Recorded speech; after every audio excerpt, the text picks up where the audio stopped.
Whether that you're a seasoned entrepreneur or just starting out, these reflections are bound to resonate with you because, Lord, we went through it.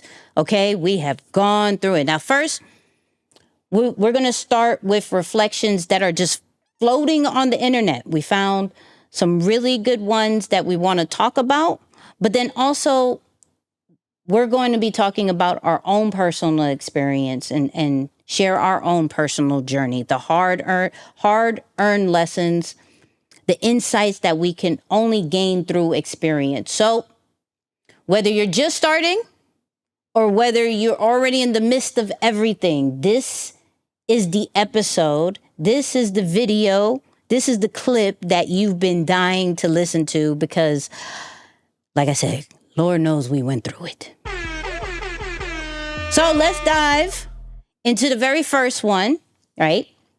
Which comes from Finesse and Dantez, right? Dantez was on Finesse's podcast, and he's talking about, things I wish I knew before starting a business. This is what I was doing in the beginning. But one thing I would say is like, I didn't know much about write-offs. So I was just thinking I was doing something, but I didn't have no accountants. So I didn't know how to write it off. So, eventually we got into getting an accountant and it's been smooth sailing since. Mm-hmm. Now, okay, would you say like with your first profit, go ahead and get that trademark? I wouldn't say even in the beginning. I think you should prove the concept first. So make sure that you're getting consistent sales, then trademark it. Like, if I'm be honest, if you get like 5,000 in sales so far, you should probably trademark your business. Mm-hmm. Just in your LLC. If you don't have an LLC after 5,000, you're doing something wrong. Mm-hmm. But I wouldn't be like, and I know I say that, but I don't want you to be scared that you don't have it yet. Like, just know you need to go get it ASAP.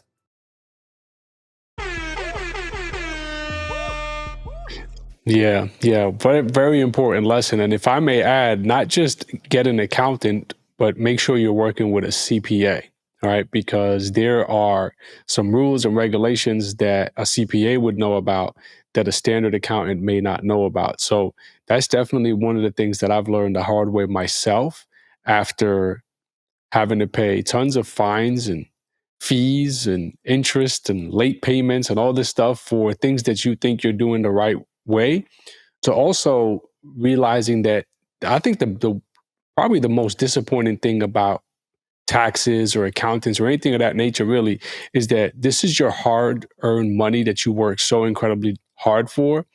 And when you don't have someone that can guide you the proper way, you end up having to pay way more money than you're supposed to for not simply just putting down what you do, right? Like, or properly documenting it. So I remember reading a book, and you guys should all get this, by the way, because this is one thing that has helped me counteract even the knowledge of the CPA. So there's a book that I read by Tom Wheeler, Tax-Free Wealth. And I have the book, but I also got the audiobook. So there's probably an important book by Nicky Standards here that you guys should check out, at least in my library. But he says one important thing about you should know so that you're educating the accountant alongside with you, right? Like, you're telling him about the inside and out of your business that he can now tell you, oh, okay, you may qualify for this or may qualify for that. So I know this is one of those boring topics, and you hear me from time to time mention taxes, like, hey, it's tax season. Hey, it's this, is that. But really, because I find it to be so important, and I've talked to other business owners, when I hear about their tax bill, it's not like they're making way more money that you're like, okay, no, that makes sense. It's like, no, they're just not really maximizing what is available to you. So when you hear things like Donald Trump paying a couple $100 or whatever it is that he pays in taxes, and everyone gets upset at that, at the end of the day, that's someone who's utilizing the tax code or whatever advantages made available to them in a very unique way. So I can't stress the importance more. I would say an attorney, a CPA, and of course, this is not related to the professional services, but having some good doctors that you have or know, very important. Very, very important for every entrepreneur. Attorney, CPA, doctor. Yeah, who was it? I think Berner did a video. I think I said it in the after show or something, where he was like, the newest flex is an at-home doctor. That's what he said. He was like, bump the cars and everything. Like an on-call doctor. If you can have that, then you're doing something. Yeah. Just the relationship with one to know, or at least be like, hey, I went to this person. They said this, and that. Does this sound right? Mm-hmm. Because you could get some medical advice that is really tainted if you don't have inside knowledge around what's right and what's wrong. So someone who's just pure-hearted, or at least is, okay, yeah, no, I don't profit from this. I just want to make sure you're getting the right medical attention or advice. So that, to me, I've always found like those doctor friends can come handy in a big way. Shout out to doctor friends. Shout out to doctor friends. Doctor friends. Listen, so next up, now we got to talk about things that I wish I learned when starting my brand from a marketing side. And this one comes from a tip that I found on TikTok, which is from Daz Animations. And this is what he had to say. I wish I knew this marketing strategy before starting my brand. Sell the whole, not the drill. What this means is, instead of trying to sell your product for how it looks or what it does, sell the results, benefits, and lifestyle of it. This is how you create long-term customers who actually connect with your brand and return for more. An example is Cortez. People didn't only buy it because they liked how it looked, but also because of the lifestyle and style that was sold with it. So make sure to apply this to your brand, and that's why.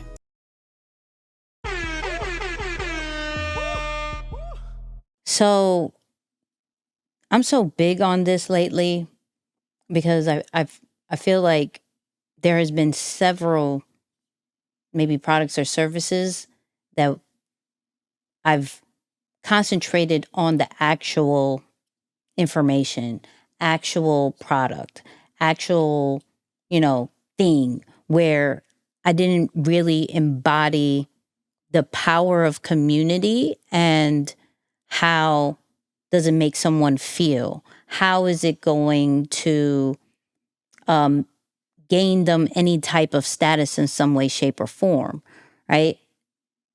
I always look at these 4 desires that people have, right? That's like how to save time, how to save money, how to, or make money, of course, save and make money, how to feel accepted, and how to gain status, right? And so in those 4, we got to look at, does our brand does that for any of our people? And if so, let's lean on that. Let's not necessarily lean on, okay, this is the better product and it has all these different specs and it has so many different things. Like if we look at it from a tech world where we're looking at the megabytes and the megapixels and vectors and all this other stuff that no one knows in real life besides other tech people. And then maybe you want to address only tech people, that's fine. But you're looking at a smaller audience compared to the people that you're messing with from a feeling standpoint. So a great example is like Apple, right? Apple don't necessarily focus solely on the specs where maybe HP did. If y'all remember back in the day, Gateway, Dell's, where Apple has truly sold a lifestyle, a feeling. We look at their events and could care less all the specs that they say. Because 9 out of 10 times, all they're going to say is bigger and better and last longer, right? And then they go through all these different things and we're like, what else can it do? What is the pretty stuff that it does? Let me see the commercials of all the famous people using it and regular people using it and all the different scenarios. Wow, I want it. Because they've perfected selling the lifestyle and selling the feeling. So that right there of things that I wish I knew before starting the brand is really understanding how to trigger the feelings, the acceptance of people, because then they're like, yo, this is fire. This is where the whole perception is everything. Yo, I'm wearing this. I'm in this community. I'm doing this. I'm in this program. I'm buying these shoes. I'm going to this event, and everybody else is too. It may be mid. We've seen bought stuff that is mid. I've touched mine. I'm not saying mine is mid. I'm not saying that. But we've bought stuff that is just mid, but because of the brand, we don't care. There's a lot of people who feel like that when it comes to Louis, Gucci, Dior, Chanel. That some people will say, yo, I know some brands that are better. They don't care. They don't care. They will pay for the status. There's some cars. I love my Honda. I stick with Honda. I'm not so branded when it comes to cars. But there's some things I am very branded about. Like my J's. I'm very branded about that. Don't give me anything else. I'm not going to say no names because I don't know if they ever want to sponsor the thing. Then I'll consider it for that particular episode. But, you know what I mean? Like, I'm not going to waver off that. So, yeah, that's an important one of as far as the marketing lesson before you start a brand. That's good. But That's good. Moose, I would love to know some of the things you wish you knew before starting a business, starting the brand that you have. Yeah, I mean, I got to start with the first one is this idea that being self-made, starting from the ground, struggling and grinding is the best and only way to do it, right? Like being sold this idea that you have to kill yourself and you have to go through all this stuff. That's the only way to be successful. And I think I intentionally, just that idea alone, just from a mindset perspective, I intentionally made decisions and chose a path in the beginning of my business career, at least, that was more difficult than it had to be, just because I wanted to check off the box of I struggled, I lost money, I did all of those things where now that I look at, especially in today's world with the advancements of tech and software, and I kind of laid off that a little bit, but essentially you have infinite scale by just learning a skill set and finding a gap or opportunities that those things can solve for. So I have to say that for me, one of the silliest mistakes was being gullible to that, to the struggle, that it had to be difficult. Because quite honestly, there are multiple, maybe if I didn't know that, or if I didn't buy into that, I would have started and taken more chances early on. But in the beginning, I was still like, no, I haven't struggled enough. I haven't failed enough. I was still trying to build a compelling story rather than just focused on actually building the business. So for starters, for me, I have to go back to that because that was just the early thing in my mind that I thought you can't get to the other side of it without having done that. Now, yeah, for some people, there's no way around that, but you don't have to start from the bottom. You can partner. Right. Like I've seen great success in doing it that way too. Yeah. Sometimes it's good to start from the bottom or by yourself, maybe for the sake of your own autonomy, if you really don't want to do it any other way. But at some point, you can do much more or start a lot more advanced by simply getting with the right people. So I mentioned it even, on the live last week where I said, man, I'm not interested on this next venture or this next endeavor, starting from the very bottom. Can I start on the third floor? Can I make some moves that put me in position to do this a little bit more expedited? And I think that's something that can be easily avoided just without having to fulfill that broken definition of what it takes to be successful, if you will. What's your thoughts about, I guess, and maybe it's not the same, but like the rise of the solopreneur, where there was a season where it was so shamed and like you don't really have a business if you're a solopreneur, right? But these solopreneurs like Dan Coe and Justin Welsh are making millions. Mm-hmm. And they're perfectly fine. I mean, like, but they're a one man business. So I don't know if the way that you're putting it is more in that sense, like are you okay with the one man business, or is it more of just the grind and not talk to nobody? No, the last of what you said, the latter, the grind and not to talk to nobody, because I think that's the one that I at least grew up on. Okay. But right now I know that the solopreneur is really being made available because of the digital economy or the creator economy. If you think about it with traditional businesses,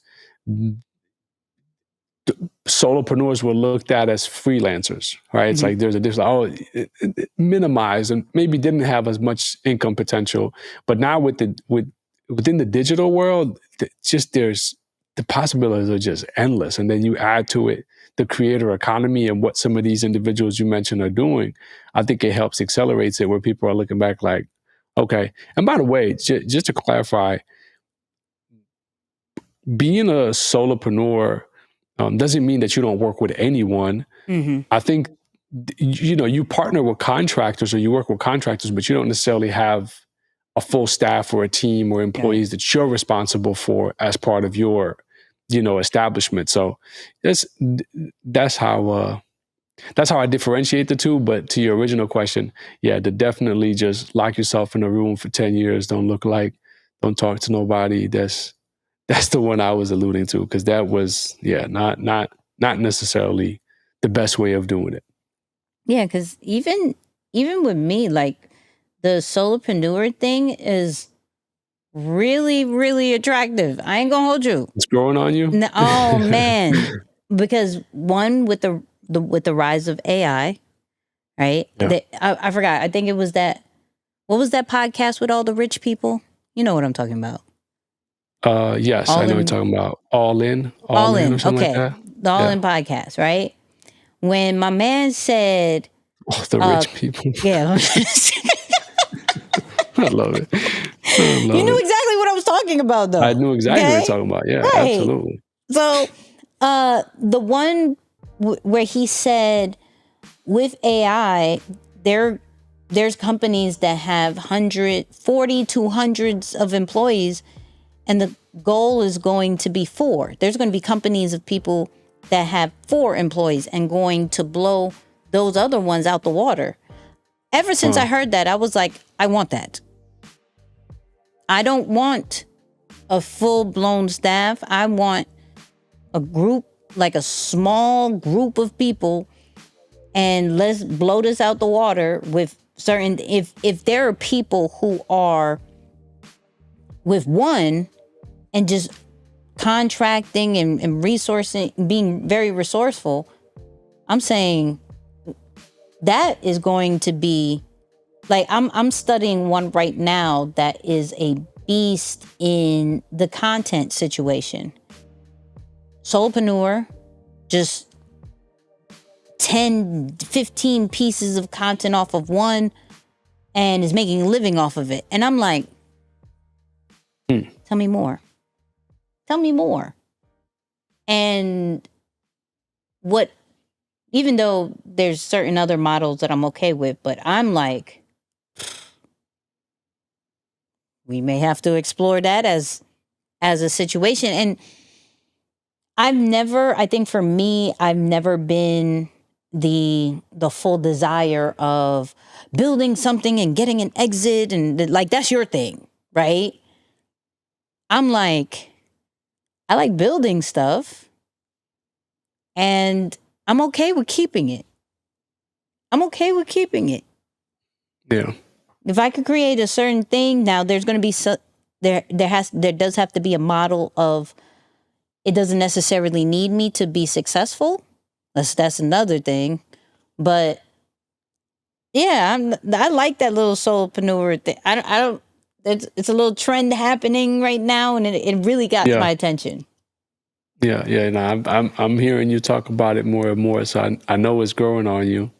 I don't know if I'm there just yet. Maybe in the early stages. I do think there is beauty in building in solitude a little bit, but just not to think that you can't. Like, for example, when I say even this idea of the struggle, the difference and now that I think about it, you actually spoke to it. The difference is context, right? You can take one path and really grind and work hard because that's what you believe is your only way to success. And I'm not trying to minimize or downplay the importance of hard work. I think everyone works hard, but just the payout is significantly different versus practicing and shout out to my doctor friends and even Carl, who I heard use this example, who say, a doctor should practice at the top of their license. And that's a term that they use internally to help people understand the difference between doing tasks that help you really grow your business based on what you are certified and licensed to do versus doing other things that, are meaningless. They could be done by someone else, for example. So I think of that in the same way you pick a business or the way you position yourself. You can position yourself to say, yeah, no, I don't think I could. But ultimately, they end up taking the same amount of time. So like whether you build an average business, a medium business, or a large business, they end up taking on the same amount of time. I do think at some point the sacrifices become a little bit different, but the payouts are so different. So why take the struggle path just to satisfy, there was a term I came across in my notes, actually. I must have had it for several months, but I was just going through my notes yesterday looking for some content, and the term I came across was subconscious adoption. And it's this idea that you adopt something without knowing because you're not intentional or careful about who you listen to or where you get your information from or what you think is possible or not possible.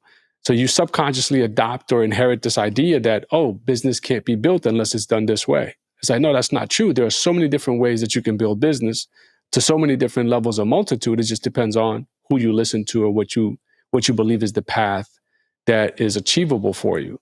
So yeah, the more and more I think about it, I'm like, man, I didn't have to do it that way. Something as simple as with my business in the hospitality industry, I was so afraid of people knowing that I owned a company. So what did that do? That made me work 7 times as hard because I wanted to blend in as another employee. Right? Where instead of just like, no, stand out, let it be known that this is your company, this is your staff.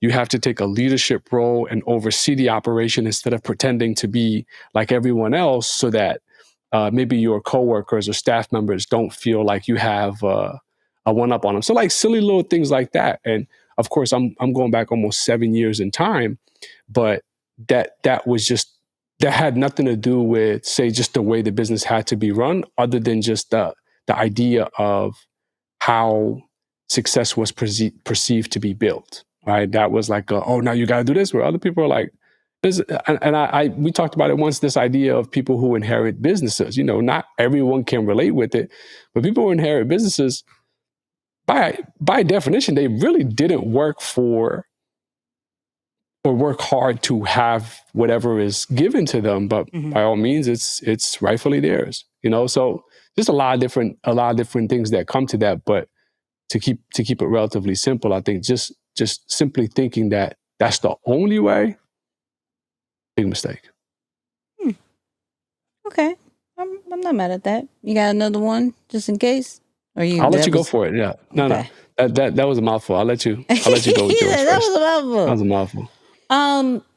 Okay, so for me, I think the one thing that I wish that I knew before starting my brand, and it's going to be maybe a little bit confusing for some because it's like, Nicky, you talk about this, but the importance of branding principles, right?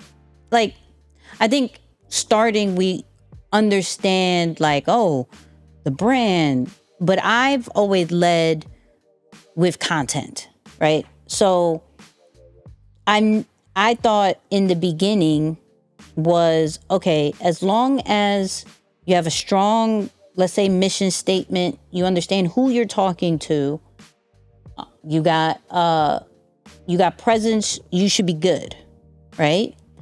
And then I believe everybody should read this book, The 22 Immutable Laws of Branding, where it breaks down the importance of the law of category.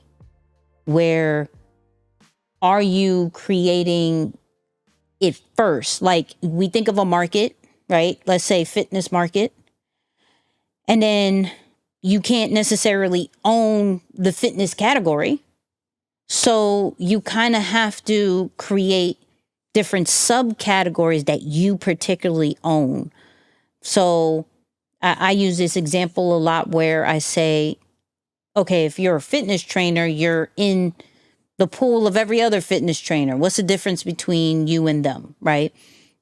But if you are a fitness trainer for females who just finished giving birth and they can't lose that baby fat, and the baby's about like 3 months now and you're still struggling, if you cater to that particular niche, oh, you're standing out. Ain't nobody really checking you on that one. And you're able to write your own check when you're in that category all by yourself. So the law of category is something that I learned from that book, as well as the law of mind, where, it's not just about being first in the marketplace. It is about being first in people's mind. So you look at ChatGPT right now, right? ChatGPT, regardless of all the other competitors, are killing it because, one, they're first. They created the own category, and they continuously upgrade and change and evolve as things continue, right? Whereas, let's say they was to stop evolving. This is their features. That's it. GPT-4, and if I'm sounding a little geek out, I apologize. But GPT-4, that's it. And then there's another one. We could say Claude 2. We could say Google. Google just came out with something called, I think it's called Gemini. And they're coming up, and their data is a little bit better. It updates a little bit faster. They accept way more analytics, way more files, creates way more things. And then people are going to be like, okay, bump ChatGPT 4, like ChatGPT.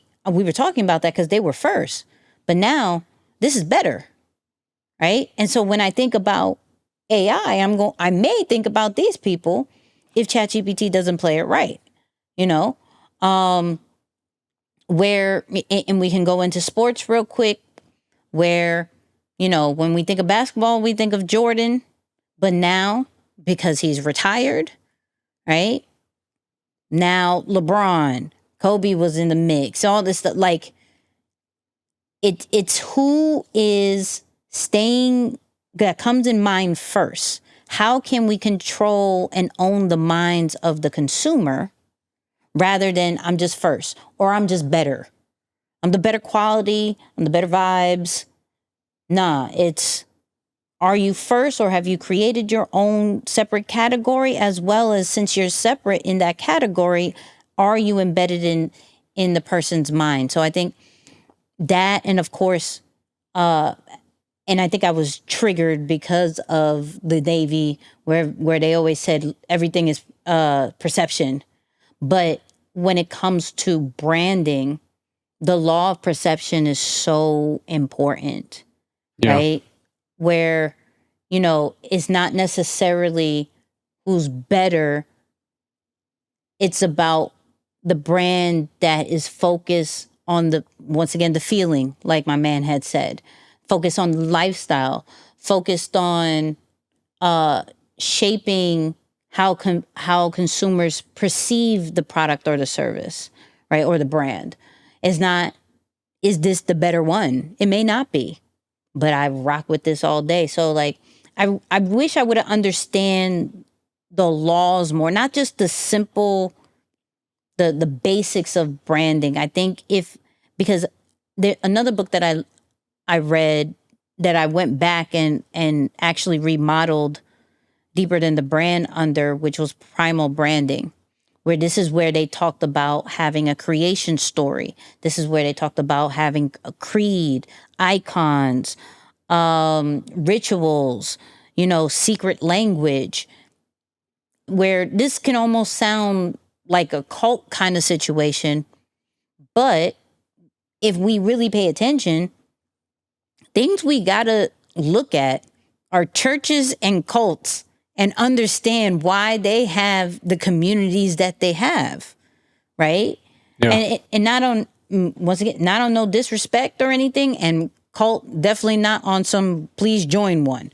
It's not what I'm saying, but you have to look at, what attracted the people, what kept them there, what kept them with how important the beliefs are, because it didn't even matter all the stuff. And I grew up Catholic. There has been so many bad things when it comes to the priests over there. We still have a whole bunch of Catholics. You feel me? Because the beliefs are so strong. You got some bad apples, but the beliefs are strong. You got to pay attention to things like that, even when it comes to branding. So it's like, I really, for me, I wish I would have taken the time to go through the different branding principles, the different laws that it had, instead of just going out there and figuring it out and doing it backwards, because it probably could have saved things like when I had to do from Beast Mode Digital to go into Deeper Than the Brand, to realize that Deeper Than the Brand is actually a really long name and I shouldn't have never called it that, because people can't even say the initials. They're like, I can't even say it. It's like DTTTB. Like, what? You know what I mean? Like, yeah. Keep it 3. Why? Where did the 4th one come? Like, it's those things, and that's also part of the 22 Immutable Laws of Branding, the law of naming. But I would say that's one of the biggest things and then also, real quick, the importance of the product service offers, like the crafting a compelling offer, and not just like, hey, I got a product. Yep. I'm gonna put a price on it. Yep. That's it. Like understanding that art. Yeah. Of value stacking. Right. The customer journey. How the whole thing comes together. Yeah. Oh yeah. That I would have. What a nightmare. I would have probably made a lot more money. Probably would have saved a lot more money. At least 3 years. I'm not even lying. That's about 3 years worth of figuring out right there. If you can't land that, so no, I'm just adding to what you're saying, but yeah, that definitely, that one stung a little bit. Yeah, not gonna lie. Yeah, so that one stung. For those people who are trying to understand that too, trying to understand like how to structure your offer, clarity, attractiveness, like pricing, I'm going to suggest the 100 Million Offer book by Alex Hormozi. That's, I believe, one of the simplest but most effective books for understanding how to craft up an amazing offer. Whether it goes mainly for high ticket offers, right? But I mean, there's so many lessons of getting to that point that you're like, damn, I've been doing this all wrong. I've been all wrong. Like that's a book I'm rereading as well.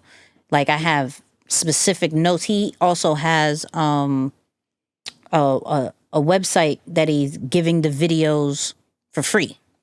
So nice. His courses are free with the book. And so now I'm like, I'm going over that and being like, okay, what is this particular model, and does it go along with this? Because Jesus, the amount of time. That's good. That's good. You know what's one that comes to mind that was definitely painful? He said definitely painful. I heard it in your voice. Yeah. It's like I just want to go back 10 years and just fix that real quick. Just 10 years would have made a whole lot of a difference. But instead of running in the direction of that everyone's going toward, trying to do what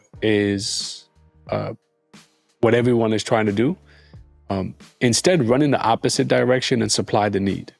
Right. So, for example, there was a time when, at least when I joined the community, everyone was trying to be a motivational speaker. Mm-hmm. That was the trending thing. Everyone thought they can be the next ET or just like ET.